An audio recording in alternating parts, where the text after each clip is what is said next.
Technical issues, as always, everyone. My name is Andrew Hall. We're going to be doing some news you can use to fight fascism at home and abroad. This is the Disappointed Cat Morning Show.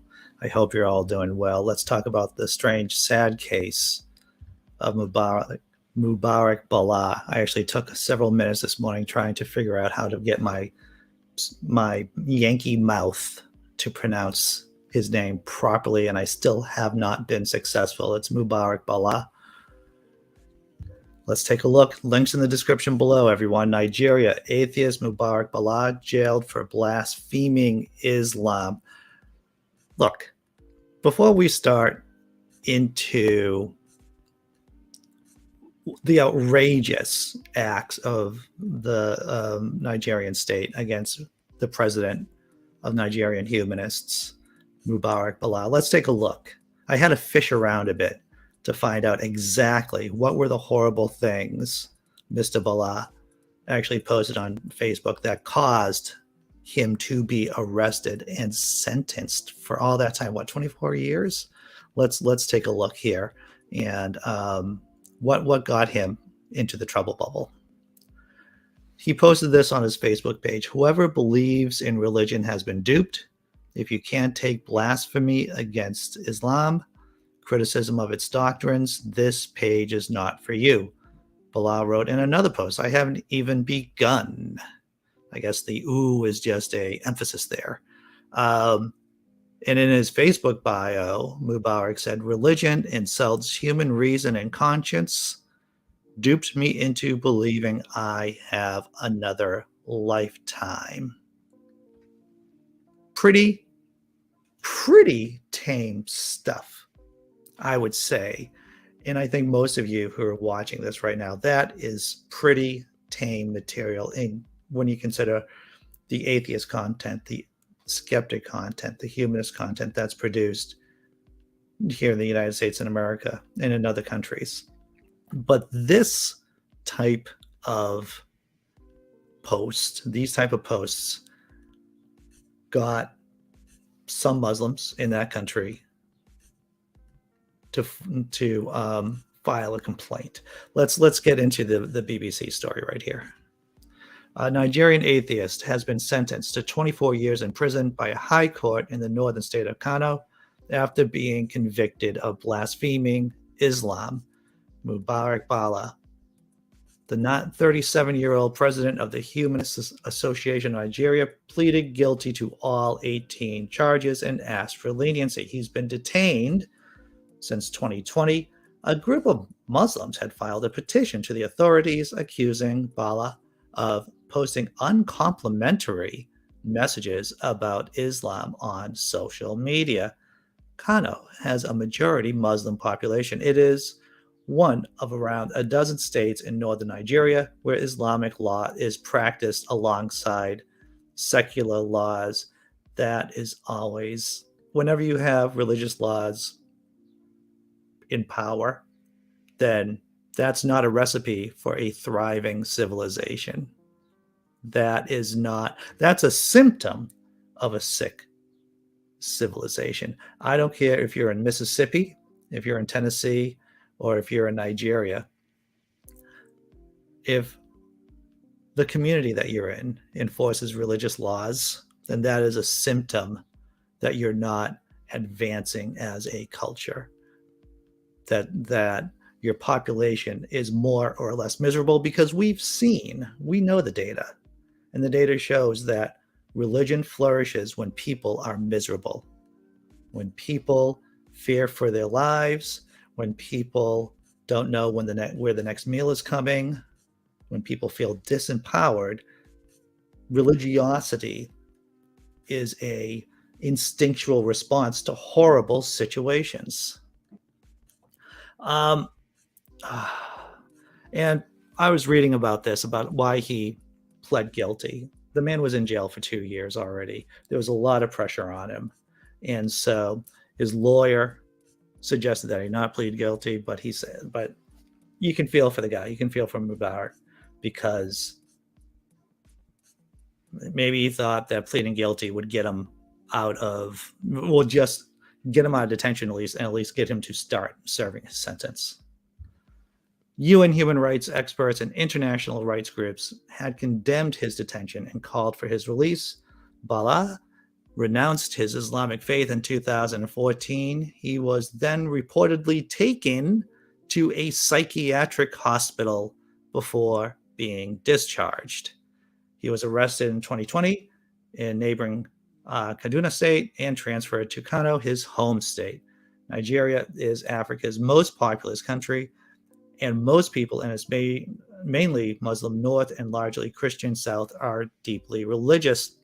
A little bit more about Nigeria is that Nigeria's population, it is a very populous place, and I think within the next 20 years or 30 years, it's going to have a larger population than the United States of America. A little bit of trivia right there for everyone. Let's see. So you might be surprised to hear that the rule of law really doesn't amount to much when you're blaspheming Islam, or you're perceived to be blaspheming Islam in the northern states of Nigeria. Bala's case had been subject to a series of procedural irregularities that have hindered his right to a fair trial. They include being presented in court for the first time in 644 days after his arrest. That is correct. He's been in prison for 644 days, and that was the first time he was in court.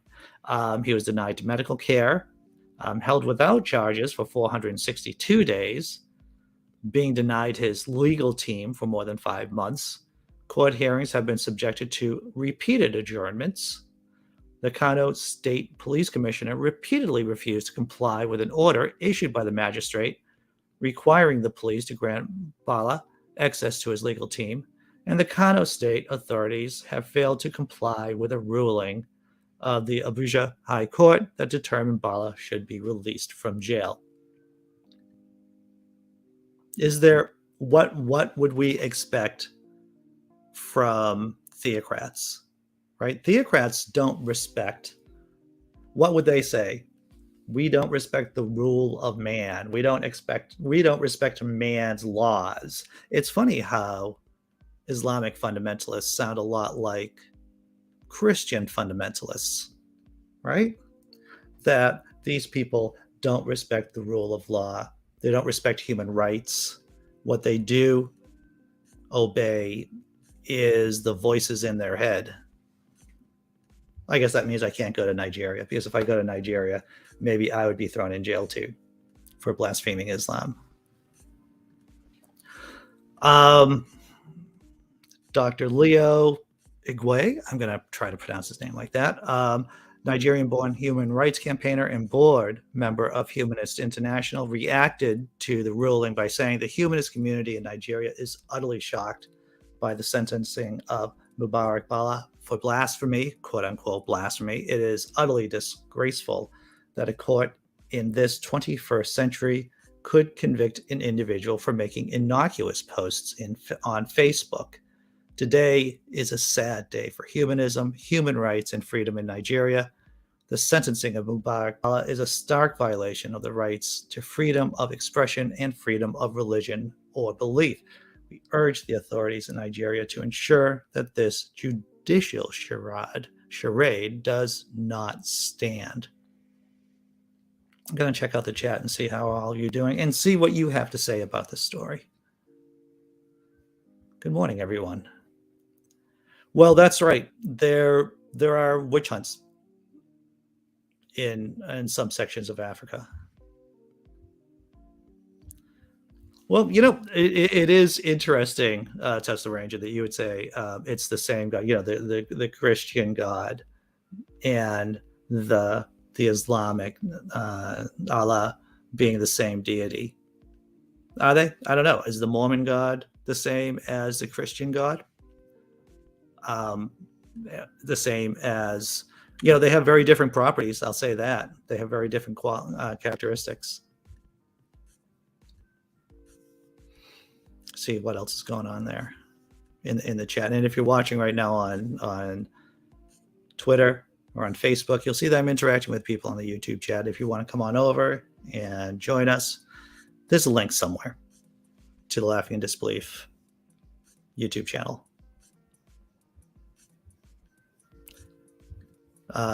Tobin said, I hung out with Esther the other day while she was talking about this story. I feel bad for Mubarak.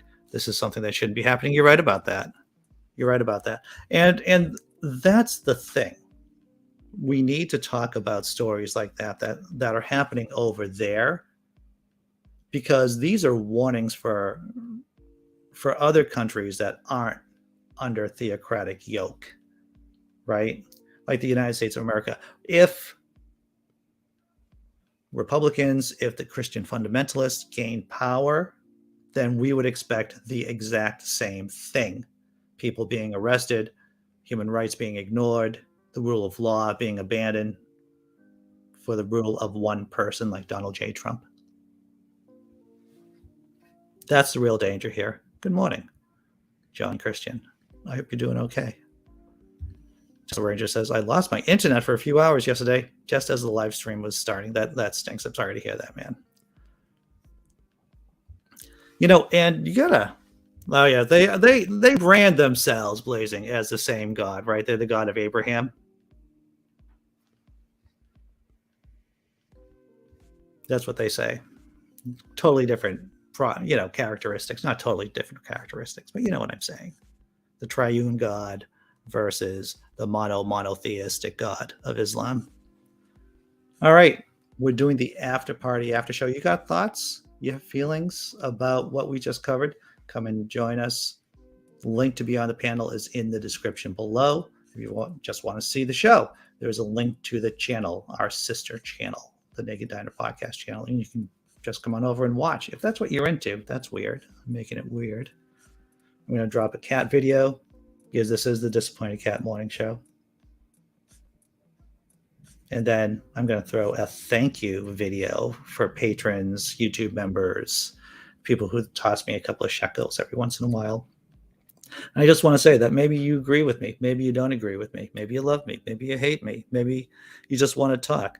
New patron level, $20 a month. You get to talk to me one-on-one video chat for half an hour. Maybe you want to convert me to Christianity or Christo-fascism. Well, this would be your chance. All right, everyone. I'll see you at 9:15 for the after party after show. Take care.